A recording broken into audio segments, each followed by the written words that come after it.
Two are better than one because they have a good return for their labor. Hello, good people. This is Stella, your regular host on the Family Enrichment Hub, your center for family learning and for growth. Thank you for promoting the content that is shared on this channel. I truly appreciate you. I'm going to be continuing our series on money matters within the family. And today I want to be speaking about the major financial woes that couples have within their families. Reports indicate that 73% of couples experience tension within their relationship as a result of money. And we are further told that money matters are the leading cause of divorce between couples world over. Money means different things to different people. For some people, money means their sense of self-worth, their sense of value, their sense of confidence, their source of security. And so having money conversations with that kind of person can be a highly loaded and very emotional subject. For others, having grown up in extreme levels of poverty and deprivation while growing up, they have developed certain habits. They are insecure. And so, because of the trauma that they have gone through arising from the situation of poverty that they've grown up in, they develop behaviors like hoarding money, behaviors like being secretive, behaviors that do not promote the good of the family. And so, because of those insecurities, money conversations with that kind of person can also be highly charged and very sensitive. Money matters are very sensitive matters. Everywhere the subject of money comes up, it brings out a lot of emotions in people. That's why it is rightly said that money matters are actually heart matters. And because of that, it's important for us to appreciate when we are beginning our marital relationships, when we are starting out families with our spouses, that we appreciate the role that money plays within our lives and the different views that we hold with regard to money, basing on our backgrounds, the societies that we grew up in. And so, for us to start a relationship, we must appreciate that we have come to build and not to destroy. We must appreciate that two are better than one. And so, when we come together to start our family, let's be cognizant of the fact that money should help us to build our partnership and not to destroy it. On that note, allow me to share some of the money fights that couples actually experience within their different relationships. I've spoken about this in a prior video on money matters within the family, but this is just to emphasize it because of the importance of this subject to all of us. We've all heard of women's money is women's money. We are told that women are not supposed to share their money within the family. And this view is driven by the societies in which we've grown up in. It's driven by our cultural orientations. It's driven by our family backgrounds. It's driven by the different religious affiliations that we ascribe to.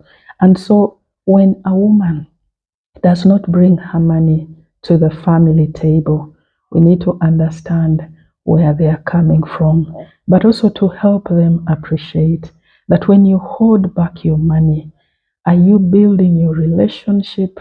Are you building the marital partnership? Or you're actually destroying it?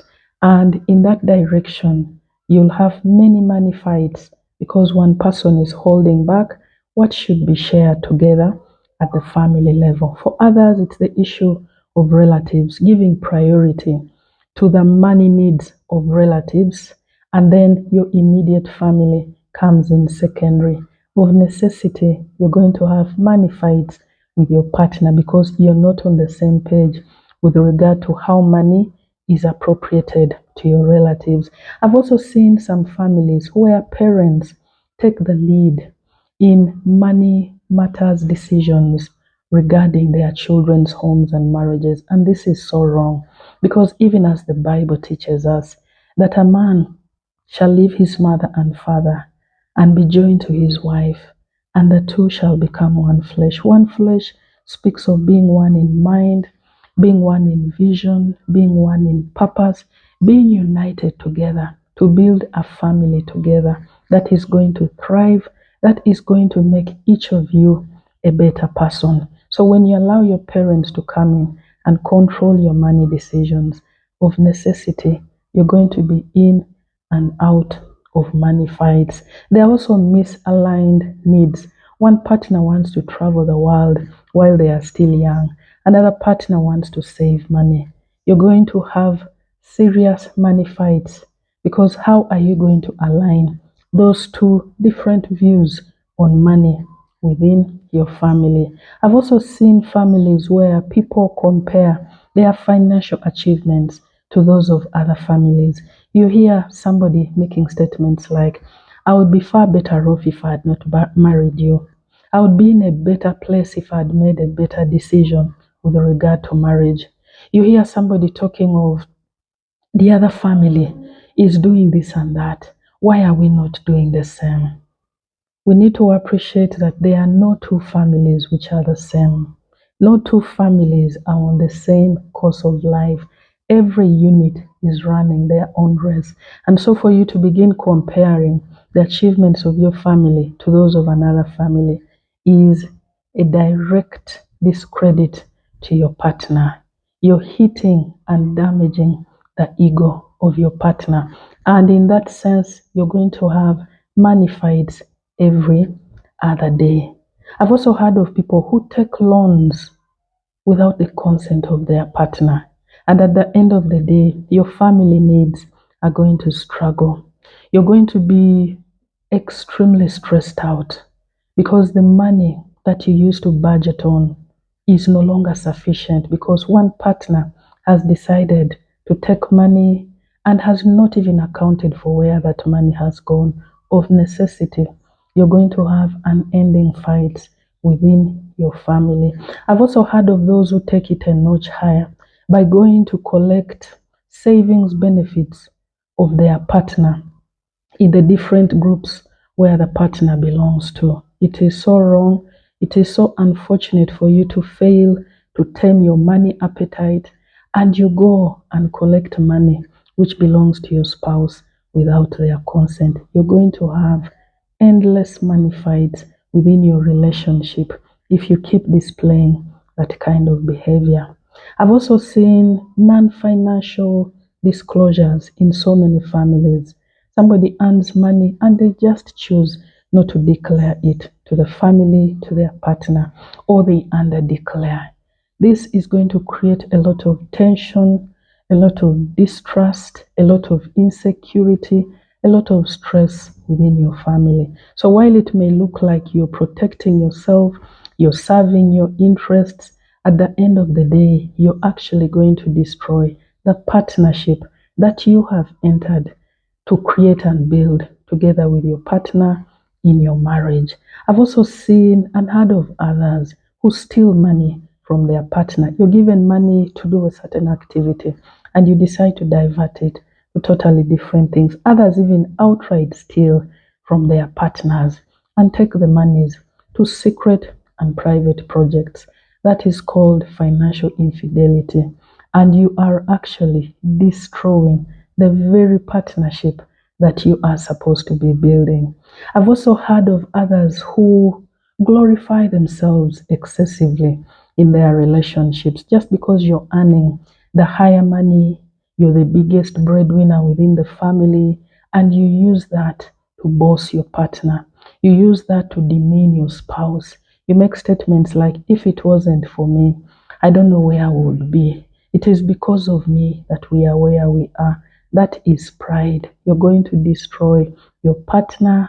And when you destroy your partner, you have actually destroyed the very partnership that you came together to build with your spouse. And the Bible tells us in Ecclesiastes chapter 4, verse 9, that two are better than one. So when you come together in a partnership, know that you've come to build, not to get a platform for you to elevate your ego. You've not gotten a platform for you to run a one-man show or a one-woman show. You've come together to tap into the value that each of you is bringing to this partnership. And so, like Paul teaches us in the scriptures, Paul was teaching the early church in 1 Corinthians chapter 1, verse 10, and he was telling them, be united in mind, be united in purpose, be united in vision, have agreement amongst yourselves. So when we bring it to our families,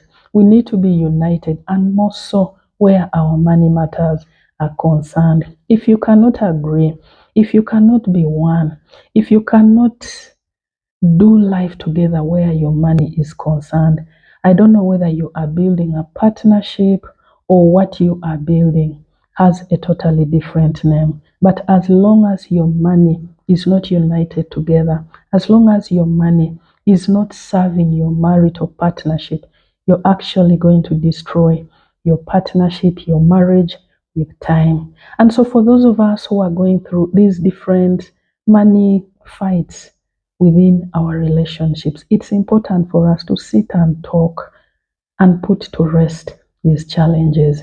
If it necessitates, you may need to seek couple therapy so that you're able to align your agreements, to align your desires, and be able to build a home that is going to thrive together.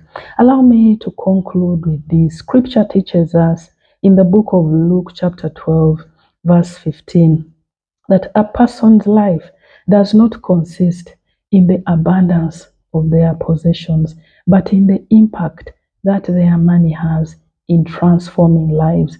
Your money must impact lives, and starting with your family.